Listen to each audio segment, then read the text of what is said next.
வணக்கம் மக்களே, நீங்க பார்த்துட்டு இருக்கிறது இன் அவுட் சினிமா. லிரிசிஸ் பிரியனோட டைரக்ஷன்ல உருவாயிருக்கக்கூடிய அரணம் அப்படின்ற படத்தோட பிரஸ் மீட் ஈவெண்ட் வந்து ரீசெண்டாக நடந்துருந்துச்சு. இந்த ஈவெண்ட்ல கலந்துகிட்ட திரௌபதி படத்தோட டைரக்டர் மோகன் வந்து பார்த்தீங்கன்னா நிறைய விஷயங்களை ஷேர் பண்ணியிருந்தாரு. அவர் என்ன மாதிரி விஷயங்கள்லாம் ஷேர் பண்ணாரு அப்படின்றத இந்த வீடியோல பார்க்கலாம். பத்திரிகையாளர்கள் மற்றும் மேடையில் இருக்கும் திரைக்கலைஞர்கள் அத்தனை பேருக்கும் என்னுடைய வணக்கங்கள்.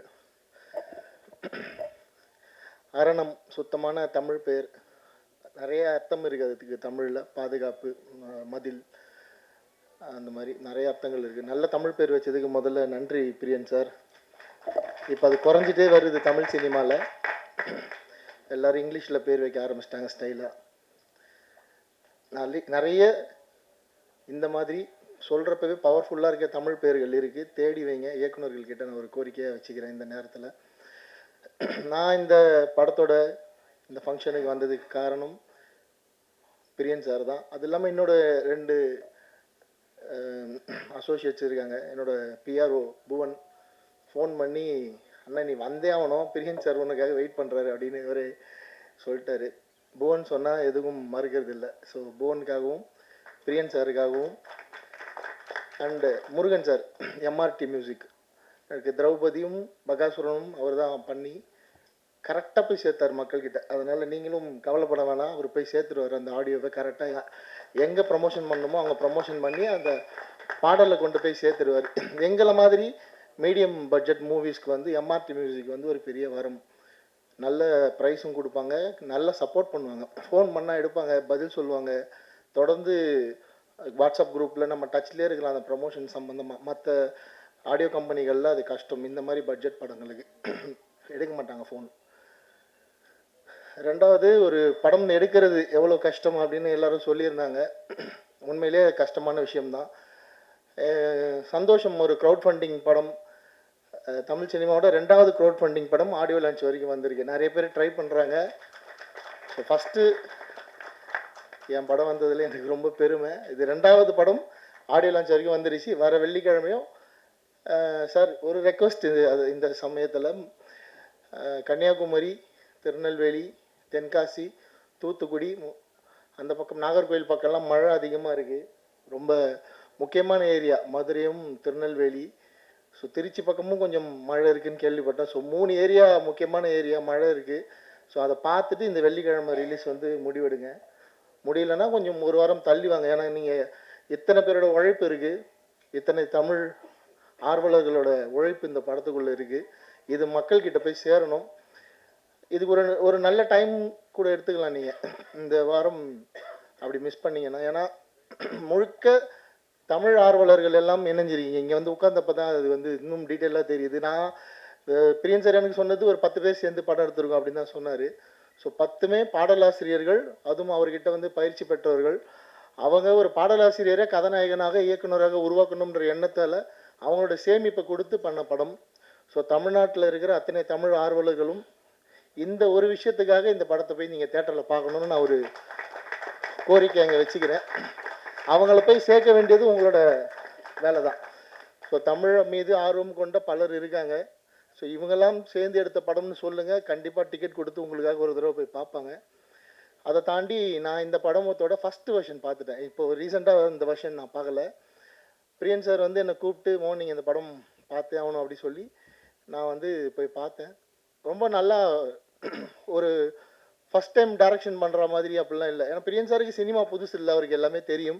இருந்தாலும் ஒரு இயக்குனராக கதாநாயகனாக இருக்கிறப்ப அது ரொம்ப சிரமமான விஷயம். நம்ம மானிட்டர் பார்க்க முடியாது, நடிச்சுட்டு தான் போய் மானிட்டர் செக் பண்ணணும், டபுள் வேலை அது.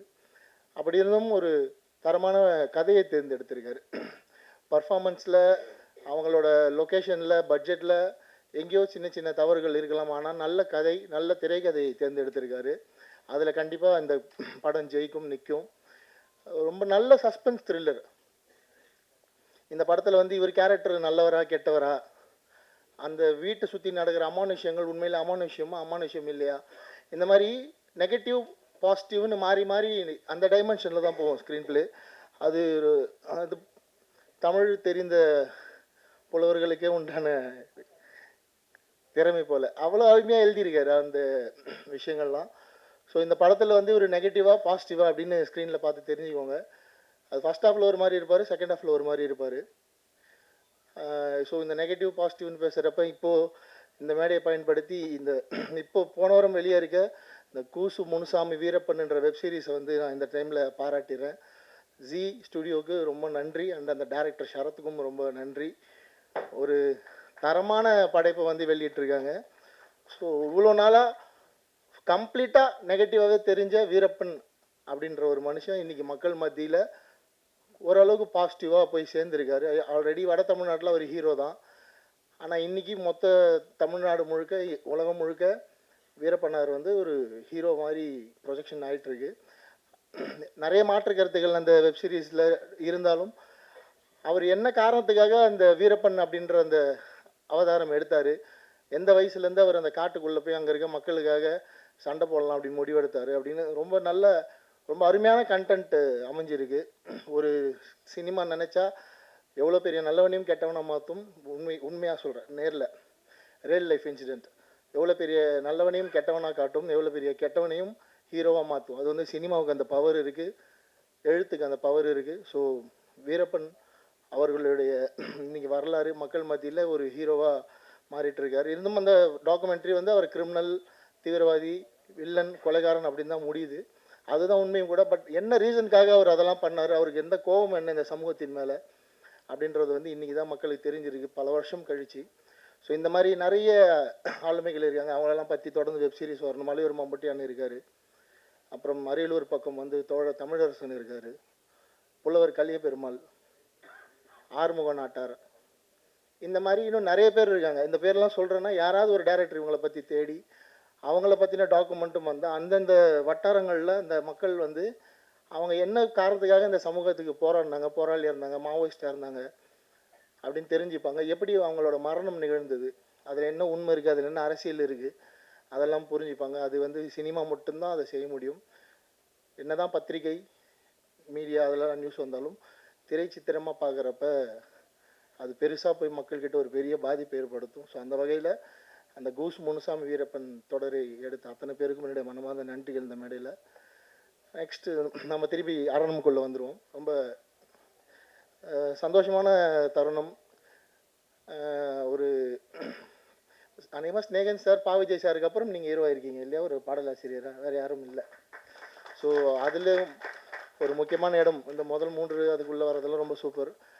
கண்ணதாசன் சார் மேலே ரொம்ப மதிப்பு, வாலி சார் மேலே ரொம்ப அன்பு கொண்டவர் பிரியன் சார். ஸோ கண்ணதாசன் சார் மாதிரி ப்ரொடக்ஷனுக்குள்ளேயும் வந்துட்டார். அதுவும் ஒரு படத்தில் ப்ரொடியூசராக, ஹீரோவாக, டைரக்டராக பெரிய அவதாரம் தான் இது, பெரிய பொறுப்பு இருக்குது.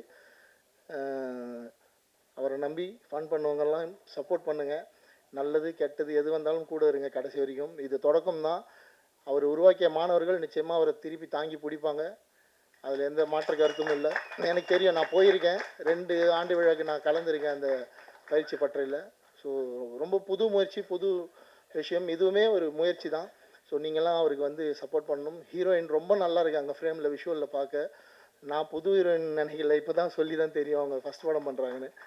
ரொம்ப நல்லா பர்ஃபார்ம் பண்ணியிருக்காங்க, சூப்பராக இருக்காங்க விஷுவலாக ஸ்க்ரீனில் பார்க்க. அண்டு படத்தை ரிலீஸ் பண்ணுறதுக்கு ஒரு மனுஷன் வந்திருக்காரு. அது இந்த காலகட்டத்தில் அதுக்கே தனியாக நீங்கள் அவருக்கு ஒரு கைத்தட்டல் கொடுக்கலாம். நிஜமாகவே ஒரு பெரிய விஷயம் அது. ஒரு கம்பெனி ஒரு படத்தை வந்து நாங்கள் ரிலீஸ் பண்ணுறோன்னு இந்த சுச்சுவேஷனில் ரொம்ப பெரிய விஷயம் அது. ஸோ அவருக்காக தான் நான் அதை சொன்னேன். இந்த வெள்ளிக்கிழமை, அதுவும் தப்பாக எதுவும் எடுத்துக்க வேண்டாம், மழை நேரத்தில் ரிலீஸ் பண்ணால் அந்த ஒரு ஏரியாவிலேருந்து வர ஒரு 10 லட்சம் மிஸ் ஆனால் கூட 3 ஏரியாவிலேருந்து நமக்கு 30 லட்ச ரூபா அடி வாங்கும். ஸோ அவரோட சைட்லேருந்து தான் நான் அதை சொன்னேன். ஸோ நல்லது கெட்டதெல்லாம் நீங்கள் அதில் யோசித்து நல்ல முடிவு எடுங்க. இந்த வாரம் இல்லைன்னா அடுத்த வாரம் வந்தாலும் நிச்சயமாக இந்த படம் மக்கள் மத்தியில் பெரிய பேர் வாங்கணும். ஸோ அதுக்கு நீங்கள்லாம் உதவணும். தமிழ் மீது பற்று கொண்டவர்கள், இந்த தமிழ் மீது ஆர்வம் கொண்ட கூட்டணிக்கு ஆதரவு கொடுக்கணும்னு வேண்டிக்கிறேன். தேங்க்யூ.